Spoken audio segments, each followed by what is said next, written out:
We all get programmed at very young age, and I was programmed by my mother to get deep into astrology, zodiacs, palm reading, dreams explanations. How did this affect my life? Do I still believe in astrology? How do I make sense of the world we are living in now? In this video, a lot of stories. I'm Theresa Khalil. I'm a writer, a documentary filmmaker from Egypt. I spent most of my life in the Arabic world, and now I live in Europe. And the reason why my mother believed in astrology, in palm reading, and all that is because she had many stories in her life that proved to her that she can predict the future and she can prepare for it. My mother was brought up in Upper Egypt, and she had her brother, older brother, my uncle. At the time, Egypt was in war with Israel, and my young uncle was supposed to go to war. And he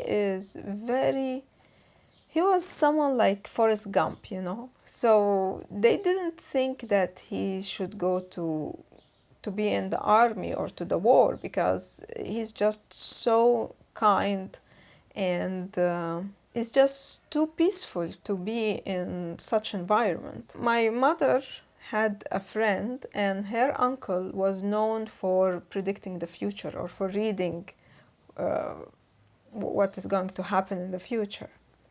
So they were in Upper Egypt, so she and my uncle, they went to that man. The way he did it is that he would pray, and then he can tell you what he see in the future. So he did this to my mother, and he told her that your marriage will come from Sudan. And of course, my mother was in Upper Egypt. She has nothing to do with Sudan. And then he did this for my uncle. He was praying, and then he said, you have to wear the cap. And the cap was what they wear in the army. But while he was saying this, and after he prayed for my uncle, he was shaking, he was like panicked, his face turned all kind of colors, and he just said, you will have to wear the cap. Of course, later on, my uncle dies very young, and I may share his story one day. And my mother get married with someone from Sudan, who is my father. So many stories like this happened in the life of my mother that made her believe that in this life there is a possibility that you can foresee the future, or someone can predict to you what will happen.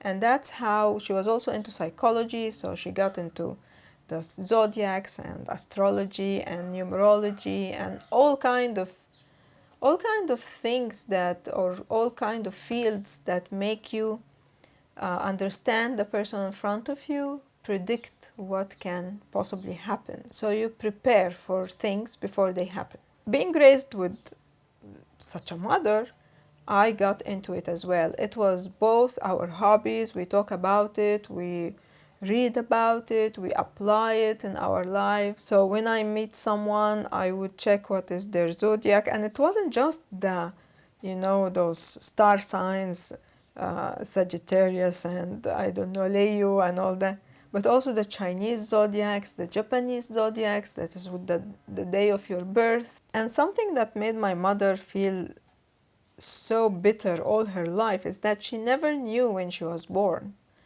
Because in Upper Egypt, they don't register the child unless they wait a bit to see if the child will survive or not. And so my mother never knew when she was actually born, and she never knew what was her star sign. So when she was delivering me, although the delivery wasn't easy and she had a heart problem and all that, once I got out, she immediately asked them what time is it, and she wanted to know exactly what hour and what minute I was born, because she told me that she was always hoping one day someone who can read the birth chart can tell me what is waiting for me. My mother also went into palm reading, and she told us many things that happened. For example, she said she will die at the age of 50. She died at 48.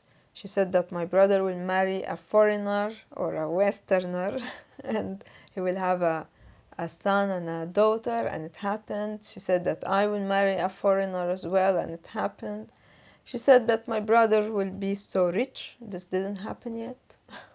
She said my sister will get engaged and then she will break up. This didn't happen. My sister got engaged and she got married.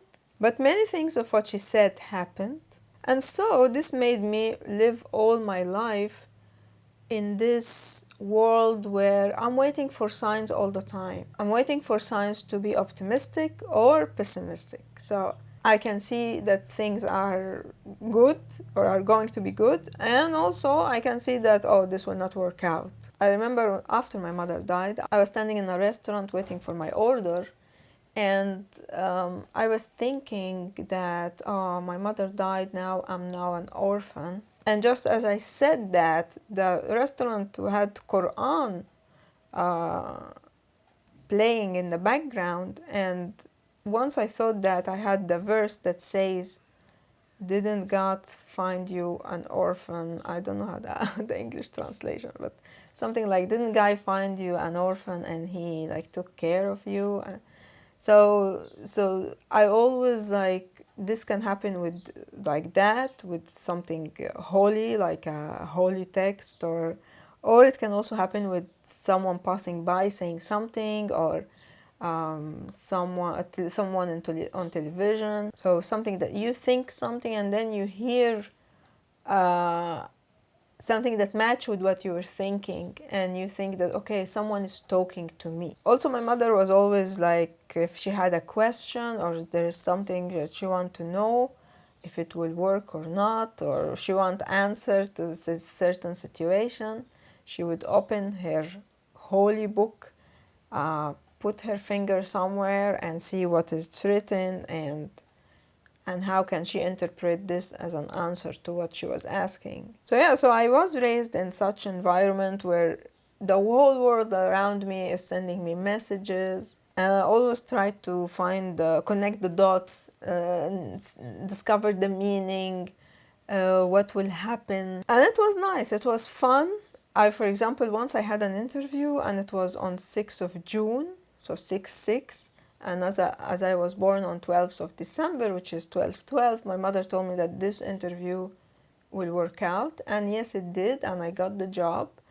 And I went to the interview very optimistic, and so that was good, you know, like when something nice is about to happen and you are optimistic about it, it's really nice. Also, it was, as I said, a hobby of me and my mother, so we were bonding around that. But then there were bad things happening as well. So the year my mother died, 1999, it started with her not feeling well, and then everything started going wrong, not only with my mother, but everything with me, with my brother. Everything was just, we had disasters happening all the time. And I started thinking, because I wanted to connect the dot, like, why all this is happening at the same time? There must be a reason. And as I was always trying to connect the dot and understand why is this happening, what could be the reason for all this to happen at the same time, so I started suspecting two things. First thing was the tarot cards, because we started, me and my mother, on that year. We bought tarot card and started to look into it, how to read it and all that. And the other thing that happened is that on that, also at the same time, I bought a turtle, and I called her Emily, and I put her in a carton box, and I used to feed her lettuce every day. But she was just sitting in her box doing nothing. She was majority of the time inside her shell.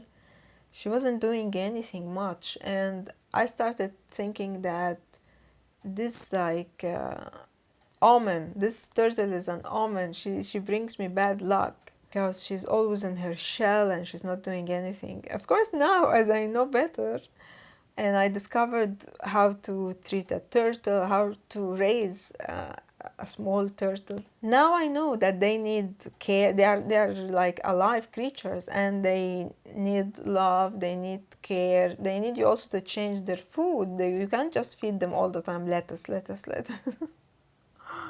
I had no idea how to deal with the turtle, and I just blamed everything on her, that she was the cause of my misery. And so I did two things on that year to get rid of all those catastrophes that were happening.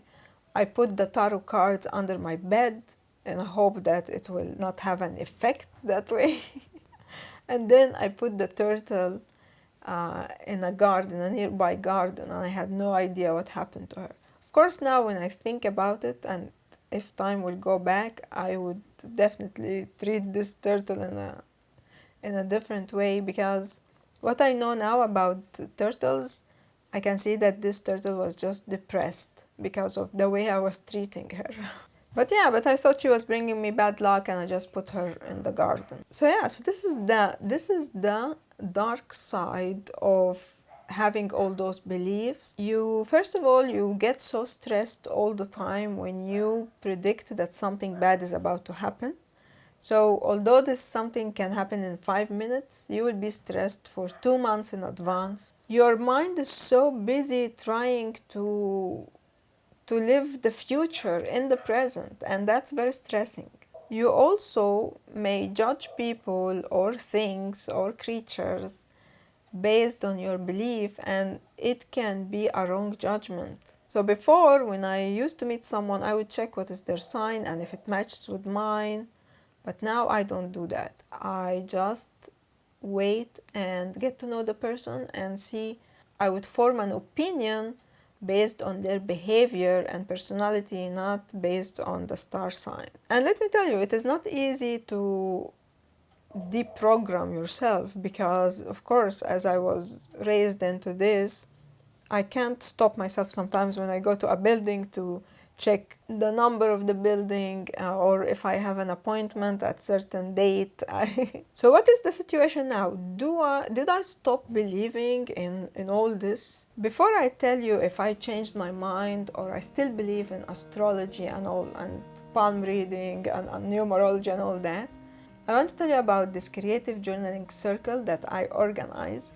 And it's for someone who's trying to find a community, to connect on a deeper level, to have close friends all over the world. So it's a mix of relaxation, reflection, and connecting with others at the same time.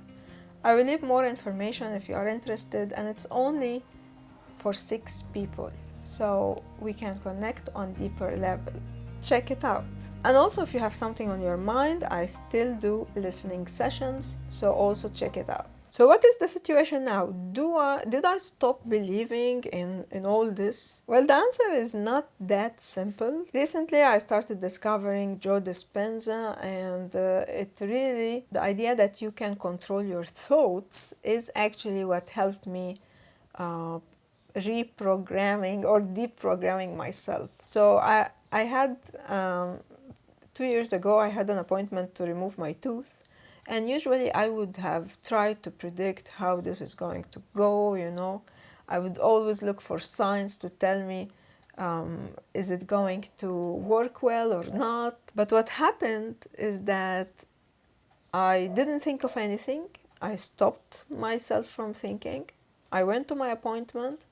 It was a rainy day, a rainy night, and if it was my old me, I would just feel pessimistic that it's heavily raining, and also the doctor was late on that day, and that also would have been a sign for me that this is not going to be well. But I didn't allow myself to think all that, and I just sat in the moment, and I went in. The doctor removed the tooth, and it was the easiest tooth I removed in my life, because I stopped all the predictions and all the things that try to make me in control or prepare ahead of time. So those were the negative sides, is that you live in stress all the time.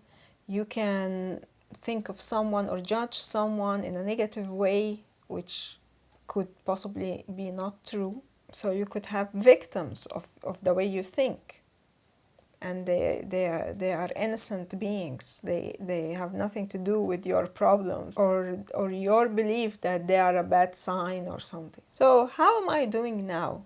Well, now I only allow things in my life that have positive impact. It is not that I took all this and I throw it in the trash.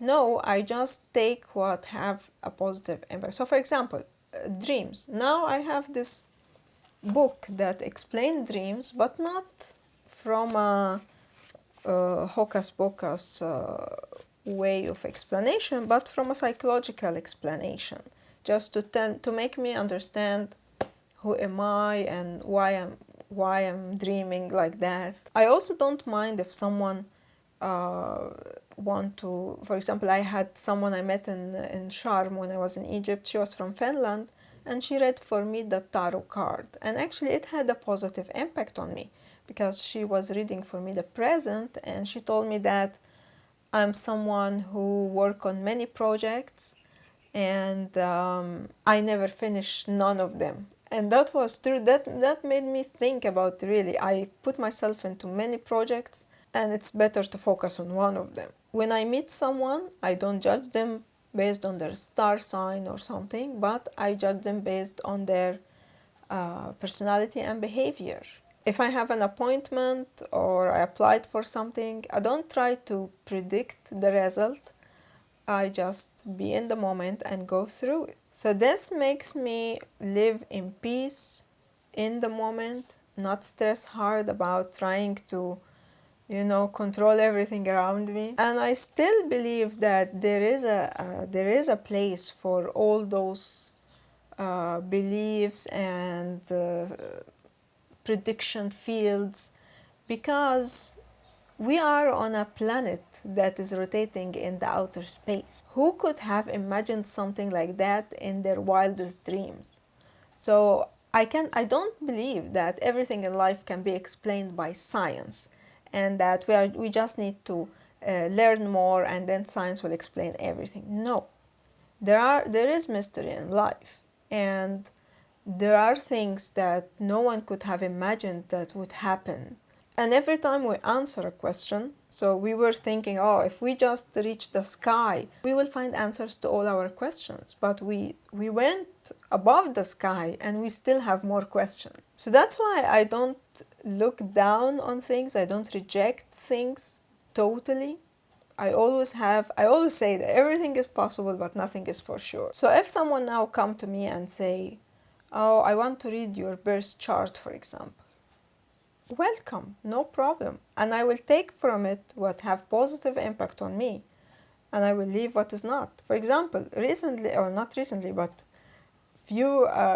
not long ago in the channel, I made a video about Enneagram. I discovered the Enneagram, I discovered that I'm number 5, and this had a positive impact on me because it made me understand why I'm doing what I'm doing and made me embrace myself. And if you want to know what is your number, you can go to the video. Something new came up in those fields called astrocartography.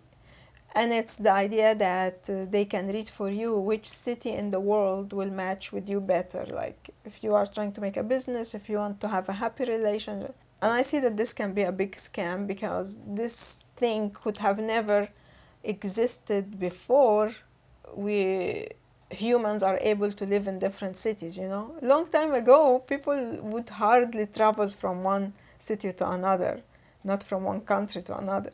But now, because we have the whole world easy to access, something like this came up. But if someone from astrocartography came to tell me, like, Theresa, I want to tell you for free which city is best for you, I wouldn't mind listening to it and see what can I take from it.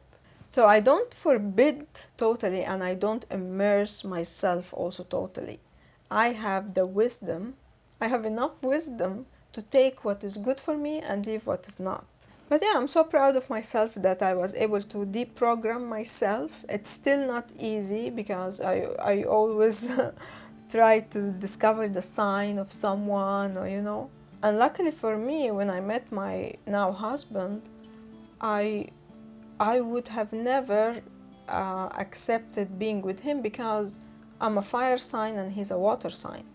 But luckily at that time I had a different chart that I was checking, and it was also based on the day. So when I checked my birth date and his birth date, I found that we match. So if you are still watching until now, write me down in the comment. Sagittarius sign is known for being open, honest, idealistic.